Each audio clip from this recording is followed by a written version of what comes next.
नारायणं नमस्कृत्य नरं चैव नरोत्तमं देवीं सरस्वतीं व्यासं ततो जयमुदीरयेत्। श्रीमद् भागवत में वर्णित श्री दामा की पत्नी द्वारा भगवान श्री कृष्ण को भेंट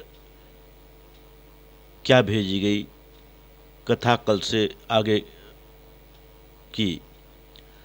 श्रीमद् भागवत के 10वें स्कंद के 81वें अध्याय में श्री दामा की पतिव्रता पत्नी द्वारा प्रेषित उपायन के विनिमय में श्री कृष्ण भगवान ने देवताओं को भी सुदुर्लभ दिव्य लक्ष्मी प्रदान की। कथा श्रवण कराते हुए सुखदेव जी ने महाराज परीक्षित से कहा कि सा इत्थं द्विजमुख्येन सह संकथयन् हरिः सर्वभूतमनोभिज्ञ स्मयमान उवाच तम्।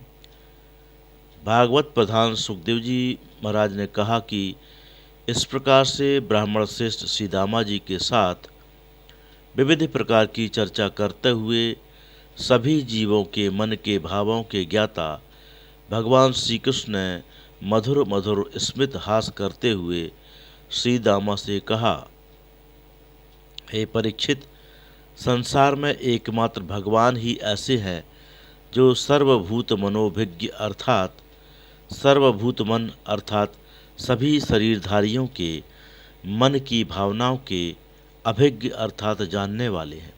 कीट पतंग से लेकर ब्रह्मा जी के तक के मन के संकल्प को जानने वाले भगवान श्री कृष्ण ने श्री दामा से अनेक प्रकार की कथाओं की चर्चा करते हुए मंद मंद हंसते हुए कहा कि किमुपायनमानीतं ब्रह्मन् मे भवतो गृहात् अण्वाप्युपाहृतं भक्तैः प्रेम्णा भूर्येव मे भवेत् भूर्यप्यभक्तोपहृतं नामे तोषाय कल्पते।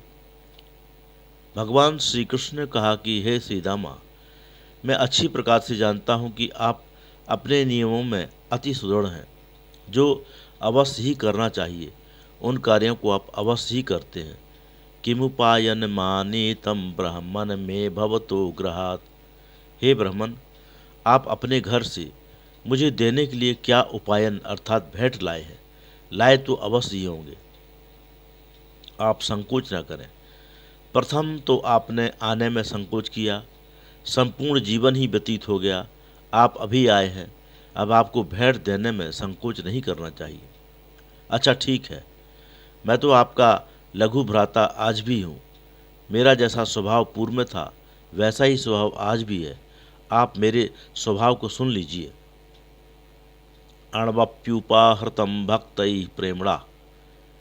मेरे भक्त यदि प्रेम से अणु के समान भी मुझे कुछ भी प्रदान करते हैं तो प्रेम से निसंकोच प्रदान की हुई भेंट को मैं वैसे ही प्रेम से स्वीकार कर लेता हूँ।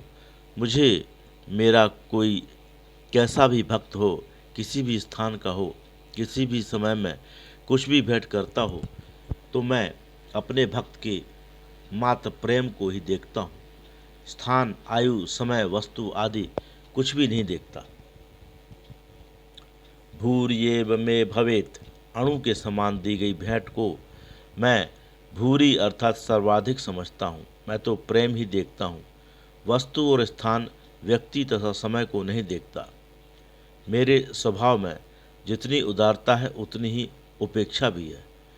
भूर्यप्यभक्तोपहृतं नामे तोषाय कल्पते।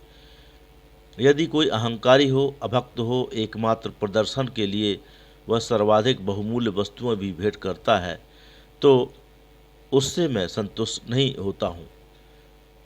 कौन मुझे भक्ति सहित प्रेम सहित भेंट देता है और कौन इस संसार को दिखाने के लिए अहंकार पूर्वक भेंट करता है वह तो मैं जानता ही हूँ, क्योंकि मैं तो सर्वभूत हृदय हूँ, सभी के हृदय में ही रहता हूँ। नामे तोषाय कल्पते। अभक्त प्रदर्शनकारी के द्वारा दी गई संपूर्ण पृथ्वी भी मुझे संतुष्ट नहीं कर सकती, इसलिए आप संकोच नहीं करें। जो भी वस्तु मेरे लिए ही लाए हैं वही मुझे संतुष्ट कर देगी। मैं तो आपके आगमन मात्र से ही इतना अधिक प्रसन्न हो गया हूँ, तो आपकी वस्तु भी मुझे अति प्रिय है। हे ब्राह्मण, इस संसार में किसी छोटे से छोटे जीव को भी संतुष्ट करना अति दुष्कर कार्य है। कोई भी स्त्री पुरुष किसी भी स्त्री पुरुष को 100 जन्मों तक संतुष्ट और प्रसन्न नहीं कर सकते, क्योंकि ये सभी तृष्णालु, ईर्ष्यालु तथा मूढ़ और कृतघ्न होते हैं। किंतु गुरु को और मैं तो पूर्व से ही आत्मतृप्त संतुष्ट होते हैं, इसलिए मुझे प्रसन्न करना तो अति सरल है। मुझे तो कोई प्रेम से पत्र, पुष्प, जल भी प्रदान करता है तो मैं उसे स्वीकार कर लेता हूँ। ऐसे स्वीकार करता हूँ जैसे उसने पत्र, पुष्प, जल नहीं दिया है, अपितु अपना सर्वस्व ही दे दिया। सुखदेव जी महाराज ने कहा, हे राजन, श्री कृष्ण भगवान ने अपनी प्रसन्नता की इतनी सरलता तरलता बताने पर भी सीदामा को अति संकोच हो रहा था। यही तो प्रेम था।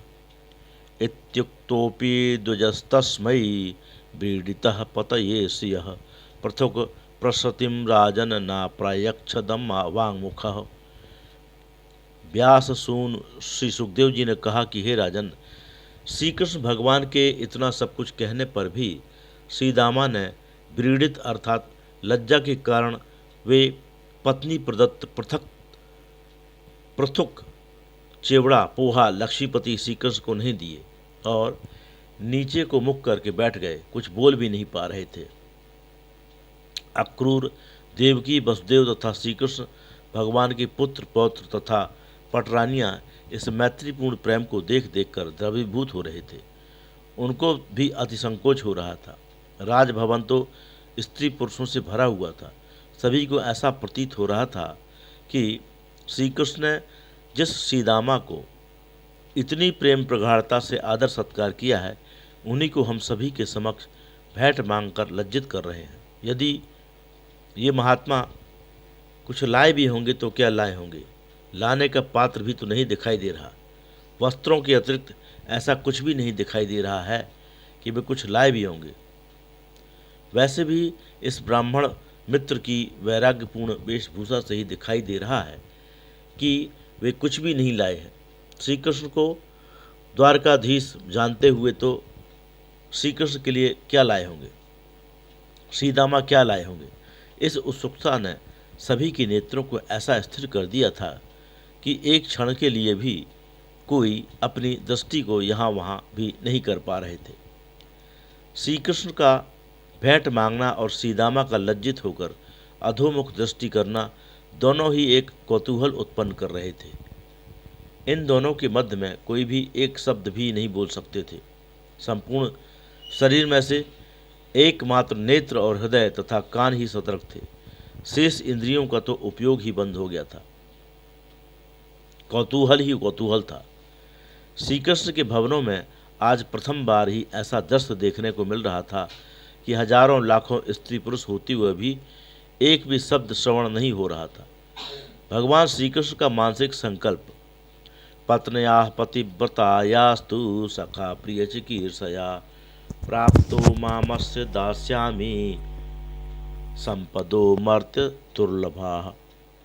मुनियों के भी गुरु परमहंस श्री सुखदेव जी ने कहा कि हे परीक्षित, श्री दामा को लज्जित देखकर भी आज भगवान श्री कृष्ण भी हठपूर्वक विचार करने लगे हैं।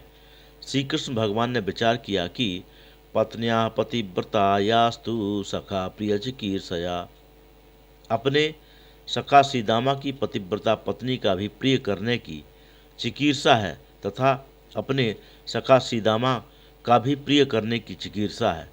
करने की इच्छा को चिकीर्षा कहते हैं। श्री कृष्ण भगवान ने निश्चय ही कर लिया कि प्राप्तो मामस्य दास्यामि, मेरे मित्र के हृदय में तो धन कामना है नहीं, किंतु ये तो पत्नी के कथन पर ही मेरे समीप आए हैं, इसलिए इनकी पत्नी की प्रसन्नता के लिए अवश्य ही दूंगा। किंतु ऐसा क्या दूं जो कभी समाप्त ना हो। इनकी पत्नी को आज से किसी से भी कभी भी कुछ नहीं मांगना, याचना करने की आवश्यकता न पड़े, ऐसा क्या दूं। सिर पर कोमल कोमल अंगुलियों को फिराते हुए अंत में यही निर्णय लिया कि दास्यामि संपदो मर्त्य दुर्लभा। ऐसी संपत्ति दूंगा कि जो वो संपत्ति तो अमर्त्य अर्थात जो कभी नहीं मरते हैं उन देवताओं को भी दुर्लभ हो। जो संपत्ति देवताओं के स्वर्गलोक में भी नहीं होगी ऐसी संपत्ति दूंगा। ऐसा संकल्प करके श्री कृष्ण भगवान ने अधोमुखी सीधामा की ओर देखते हुए कहा, इत्थम विचिंत वसनात् चीरबद्धान्द विजन्मनः। इत्थम विचिंत वसनात् चीरबद्धान्द विजन्मनः। स्वयं जहार किमिदमिति पृथुक तंडुलान। इत्थम विचिंत, आज सीदामा को देव दुर्लभ संपदा दूंगा ऐसा विचार करते हुए वसना चीर बद्धान विजन्मना। विजन्मना अर्थात विप्रदेव श्रीदामा जी जो वसन अर्थात वस्त्र से में 4 मुष्टि पृथुक लेकर श्री कृष्ण को देने के लिए आए थे, तब उनने नहीं दिया तो स्वयं जहार श्री कृष्ण भगवान ने स्वयं ही निकाल लिए और सीदामा को दिखाते हुए बोले, किमदमति, ये क्या है? आप तो नीचे को मुख करके वैसे बैठे हैं जैसे कि कुछ भी नहीं लाए, और मैंने पूछ लिया था कि हमारे लिए क्या लाए हैं। वास्तव में आज श्री कृष्ण भगवान ने विचार कर लिया है कि सीदामा की पत्नी को ऐसी संपदा देना है कि किसी को ऐसी संपदा घोराति घोर तपस्या से भी प्राप्त नहीं होगी। श्री दामा जी की पतिव्रता पत्नी ने तो इसी उद्देश्य से भेजा था। श्री दामा जी का मन तो ज्ञान वैराग्य से पूर्ण था। श्री दामा और उनकी पत्नी की आयु तो पूर्ण हो चुकी थी, उनको अब किसी भी प्रकार के भोग नहीं भोगने थे, किंतु आने वाली संतानों के लिए ही उसने संपत्ति की याचना की थी। सभी परिजनों ने देखा कि वस्त्र में कुछ तो बंधा है। श्री कृष्ण भगवान ने खोला तो 4 मुष्टि पृथुक तंडुल थे। भगवान द्वारकाधीश समझ गए कि इन 4 मुट्ठी चावलों का तात्पर्य यह है कि हमारी बाल्यावस्था, कुमारावस्था, युवावस्था और वृद्धावस्था, इन चारों अवस्थाओं को आपको समर्पित करते हैं। इति मुष्टिम सकृज्जग्ध्वा द्वितीयां जग्धुमा दधे तावत् क्षीरजग्रहे हस्तम तत्परा परमेष्ठिनः। भगवान ने विचार करके जैसे ही एक मुट्ठी उस पृथुक को अपने मुख में स्थापित करके कहा कि संपूर्ण जगत मेरे भक्षण से तृप्त हो जाए, तो सभी तृप्त हो गए। श्री दामा के एक मुट्ठी चावलों से तीनों भवनों के जीवों को प्राप्त हो गया। आज श्री दामा को संपूर्ण विश्व को भोजन कराने का फल मिल गया।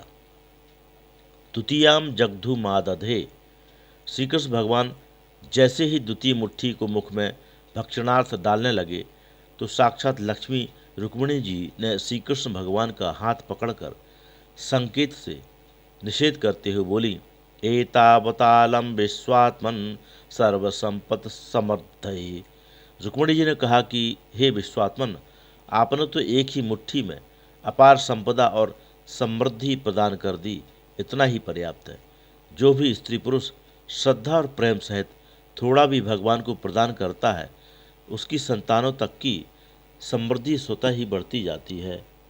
बोली वृंदावन बिहारी लाल की जय।